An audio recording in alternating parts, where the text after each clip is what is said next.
Hey, it's A.C. in the house again. Alex Cardinelli. It's getting cool here on the Aquatic Wetline YouTube channel. And right now, I'm continuing my top 10 series for fish that are good for beginners. Now, we're going to talk about the top 10 fish that are not good for beginners. My top 10 fish that are not good for beginners. These are the worst fish that any beginner should never have. So beginners, don't ever get these fish if you're new to the hobby. So here's my top 10 fish that are not good for beginners. Number 10, Discus. Even though the Discus cichlid is the king of all freshwater fish to some, not to me, the Oscar is the king of all freshwater fish, but to some people, they consider the Discus of all freshwater fish, or the Discus the king of all freshwater fish, but I don't. I think it's the Oscar. But number 10, a fish that never should be kept by a beginner is Discus. Discus are very, very sensitive, and they will die like a snap of a finger if the water conditions don't go to their likings. So that's why I always recommend that new beginners do not get Discus. Let alone the fact that they're very expensive and they need very, very, very, very, very, very, very good water. So Discus should not be kept by a beginner unless the beginner has done years upon years of research on Discus. And two, Discus need a cycled tank with acidic pH. And most beginners cannot provide that. So that's another reason why I don't suggest Discus to a beginner. And plus, most beginners are going to say, I'll get one Discus. And Discus need to be kept in schools of at least 5. So that's why I suggest Discus are not for beginners. Number 9, the Neon Tetra is not for beginners. Why the Neon Tetra? Well, the Neon Tetra is very sensitive to water as well. Now I say, if you can keep Neon Tetras as a beginner, well, you might possibly be able to keep Discus as beginners. Well, Neon Tetras are not nearly as sensitive as water conditions as Discus are, but Neons can be very sensitive to water, and most Neon Tetras will die if the water is not to their likings. So, the heck with it, stay away from Neon Tetras, beginners. Alright, number 8, another fish that is bad for beginners, the common Plecostomus. Why? Well, because the common Pleco gets huge. Bigger than that. They get huge. Huge. They get really huge, so stay away from the common Pleco. I don't know why, but most beginners think that they need to get an algae eater, or as they call them, a sucker fish. You don't need a sucker fish because you're not going to have algae in your tank if your tank is just cycled. You really don't need a sucker fish unless you really do have algae. And algae is caused by overlighting and extra food left in the aquarium. So here's a myth killer for you beginners. You don't need a sucker fish unless you really do have algae, because Plecos, especially the common Plecos, they will die without any diet, and they need algae and vegetables. So stay away from the Plecos.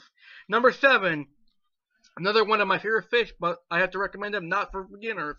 Clown loaches. Number 7, clown loaches. Most beginners that I have met in the fish stores have fallen in love with clown loaches. However, they tend to get large, they can get pretty big too. So stay away from clown loaches because they get big, and they're kind of sensitive to water as well. So I would not recommend clown loaches for beginners. Number 6, sharks. Freshwater sharks. Now let me kill a myth here.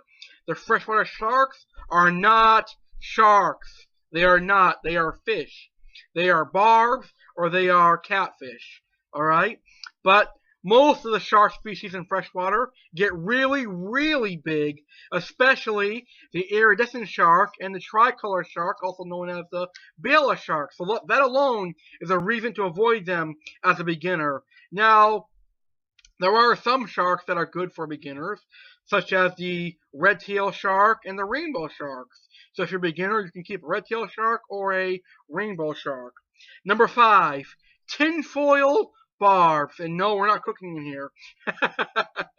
But tinfoil barbs are very bad for beginners because they get to be about a foot long, maybe even bigger than that. And that alone is a reason to avoid tinfoil barbs.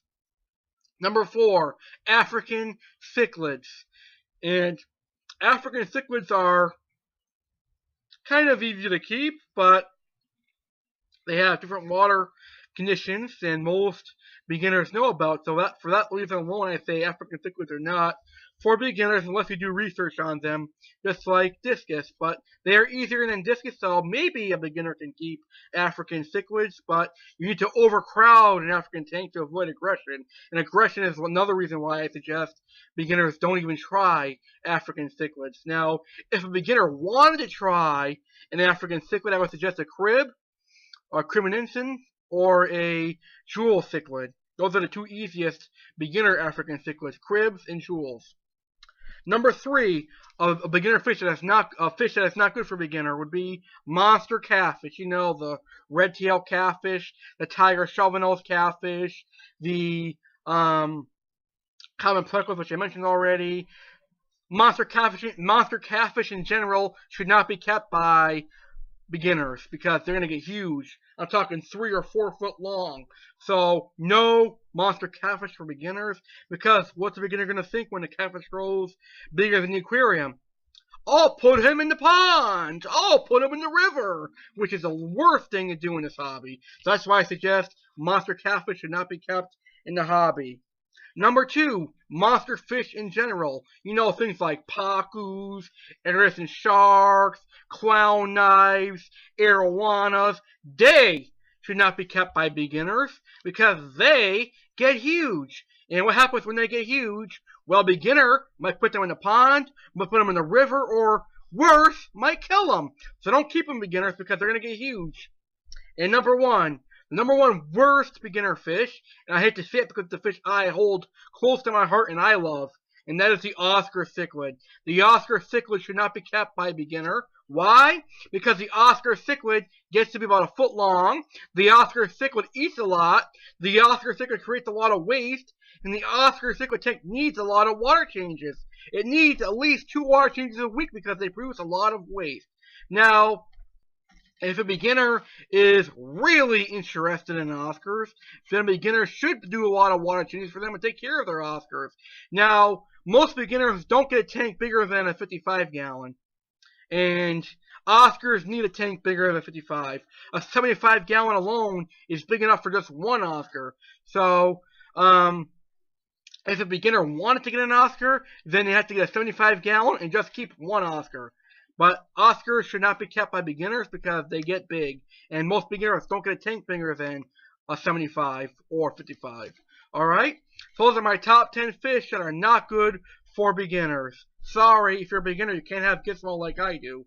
Because he needs a 75-gallon tank and you need a little bit of experience with fish keeping to keep Oscars. If you disagree with me, you disagree with me. But I agree, and I assume that Oscars are not good for beginners.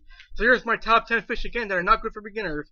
Discus, neon tetra, common plecos, clown loaches, some of the freshwater sharks, tinfoil barf, African cichlids, monster catfish, monster fish, and Oscars. Well, Chris, there you have it. Top 10 fish that are good for beginners and top 10 fish that are not good for beginners. Viewers and subscribers, let me know your thoughts on what are top 10 fish that beginners should not keep in an aquarium. What do you think are top 10 fish that should not be kept in an aquarium? Comment below. So like, comment, and subscribe this video. Thank you, everyone. I'm Aqua Alex. I'm the crazy, cold Alex Cardinelli, and I'm out.